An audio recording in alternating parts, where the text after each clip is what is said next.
Well, speaking on that issue around immigration as well as technology, the fourth industrial revolution is here, and it's discussing on how technology will change the way we live, basically saying that last month, President Cyril Ramaphosa, if you remember, appointed a task team to explore the possibilities for South Africa. Now, Kgomoeswana, who's the author of Africa's Open for Business, says women in Africa are being left out of the move. So he joins me now for that conversation. Victor, thanks a lot for joining us this afternoon. Good seeing you, Faith. Good to see you too. You're saying that women are being left out of this 4IR. Tell us why.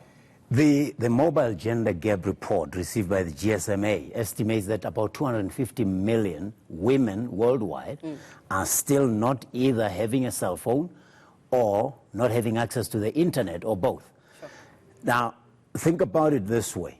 If the world, everything in the world is moving online, education and information sharing is moving online, healthcare with telemedicine is being delivered via cell phones, where an operation can literally be conducted with a specialist sitting elsewhere, connecting with the patient and the doctors working on them. If education, health, and job creation are moving online, and fewer women than men have access to the very tool that is giving them access to that. 250 million women worldwide. in lower and middle income countries. But the bulk of that are in sub-Saharan Africa. So it's only South Asia that has a lower rate, which is 62%. Only 62% of women have access to cell phone there. What about sub-Saharan Africa? Sub-Saharan Africa is about 69%. So 69%, but versus 75% of men. So 75% of men have access to a cell phone, and a slightly lower percentage, 69% of women. Now think about this, Faith. There are more women in the world than men.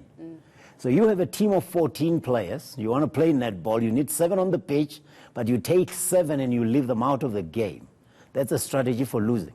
Yeah, but it speaks something about our need to start being practical about this 4IR. If we're going to be talking about it, let's talk about practicality now.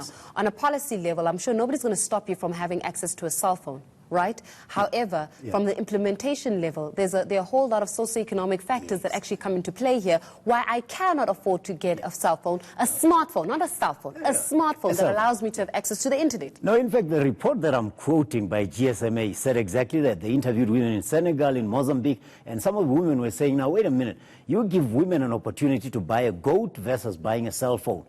A woman feels more pain when their family is hungry. 100%. They want to buy that. But another one in Senegal, interestingly, said, hey, these cell phones deliver a lot of content, and if you have a jealous husband, you might run into difficulties. Now, those are very subtle nuances that tell you exactly how patriarchal we still are.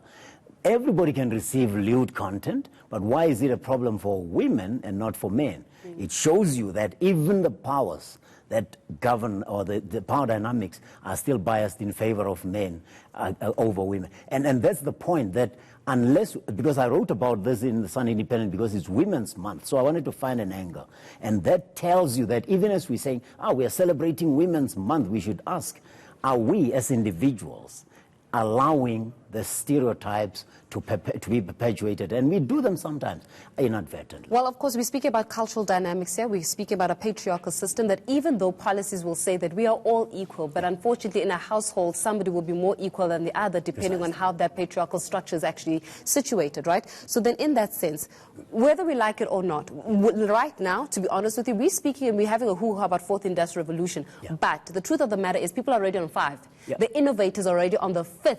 We're already on 5G, looking at where we're going with 5G, more than the 4G element that we're getting all excited about. So that in that sense, how do we stop, because it's a cultural thing, it's a socioeconomic thing, how do we start solving for X? Where do we start fixing this? You know, as a man, I can tell you this. The reason I'm conscious of these issues is because I grew up with a lot of women. I had lots of sisters. My mother was very, very vigilant on this. He made sure I could wash my clothes and iron them when I was 11 already, because she made me do it. It wasn't accidental. But I'm saying I believe men should talk amongst themselves, because it's very easy for us as men in our corners to say very sexist and chauvinist jokes about women. And unless if I hear a man saying something sexist, or I see a man doing something in a job or in a workplace or in their business that's sexist, and I stop them and I teach my sons to learn how to deal with powerful women, we are not going to win this battle. I'm not saying women cannot do it. I'm saying the real culprits here are men. And often it takes a man to tell another that you're wrong. On that note, we're going to leave it just there. I think that you've said more than enough in terms of just looking at the practicalities of it. Well said, Victor. There. Speaking to Victor Kgomoeswana there, he's the author of Africa's Open for Business, speaking about how, look, it appears as though statistics are saying women are being left out of the 4IR, especially African women, and how do we mitigate against that?